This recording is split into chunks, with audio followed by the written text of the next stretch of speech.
Quick shout out to my patrons. Without you guys, this wouldn't be possible. I love you to the moon and back. Hey y'all, it's Kate from Literary Apothecary, and today we're going to talk about The Girl in the Tower by Katherine Arden. Now this is book 2 in the Winternight Trilogy, so I will stop here and say if you haven't read book 1, The Bear and the Nightingale yet, go read that, watch my review for that, and then come back and watch this once you've read book 2. This is going to be spoiler free for book 2, but of course, as I always say, if you're talking about any book after book 1 in a series, there's going to be spoilers for the books before that. So just be warned now if you haven't read Bear and Nightingale yet. Now, I listened to this book via audiobook just like I did in the first book for the first book, and I absolutely loved it. I gave this 5 out of 5 stars. In The Girl in the Tower, Vasya, our main character, faces an impossible choice. She's driven from her home by frightened villagers. She has only 2 options left, either marriage or the convent, and she's not having any of it. She dresses up as a boy and runs away with her horse Salve. And oh my gosh, this book was so good. So what I loved about this book was the characters. They were just so full of life, and they just grabbed me and my attention. Every time I felt my attention swaying away, like it does when I listen to audiobooks, the characters just grabbed me back into the story. And I loved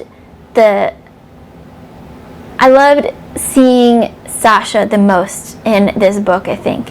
We got a little bit of Sasha in book 1. He is Vasya's brother. We got him a little bit in book 1. We learned that he wants to be a monk.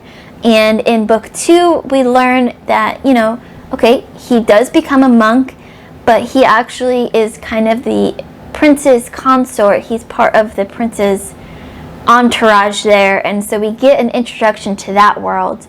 And through Sasha and Vasya's sister, Olga, I believe it is, we get this additional world building that we didn't get in book 1, where we learn about the political society in Vasya's time, and we learn about the prince and everything that surrounds him, and that mythology and that political back and forth conversations. And I really enjoyed that. There's kind of this balance between magic and mythology and politics that's going on in this trilogy. We didn't get quite so much magic in book 2 as we did in book 1, but I feel like we got a lot of the magic mythology in book 1. Book 2, we got a lot of the political discourse and dealings there. So I feel like it's just leading up to book 3, where this is total guess here by me. I have no idea if this is true or not. Everyone will let me know in the comments below if you've read book 3. But I feel like Katherine Arden is leading us to the perfect balance of magic and mythology with politics and political dealings. And I can't wait to see how she balances these and what happens to her characters.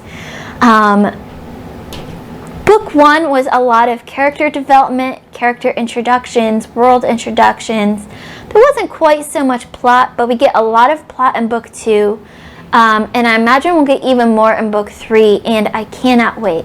Like I said, I gave this 5 out of 5 stars. I think, so I talked about what I loved in this book. What didn't work for me, that's not the right phrase. Let me think of a better way to say it.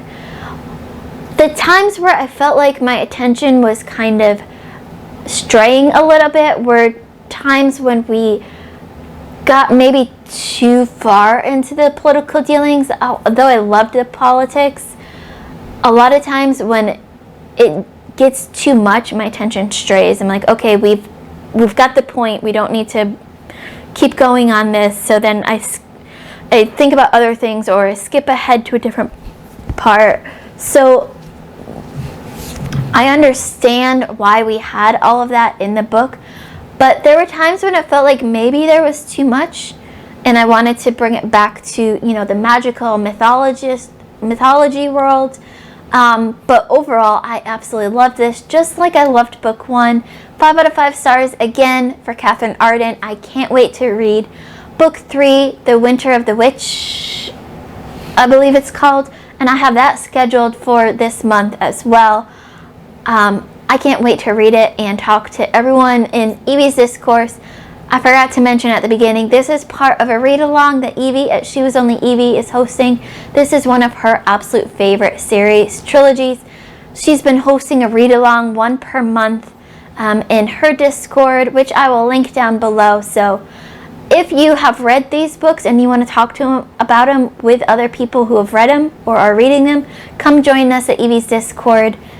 It's a great conversation to have, and Evie hosts great discussions on her channel about them. I will link both the discussions for The Bear and the Nightingale and The Girl in the Tower in the description below. Go check them out, and if you haven't already, go subscribe to Evie because she's one of my best friends and I love her to pieces, and her taste in books are magnificent.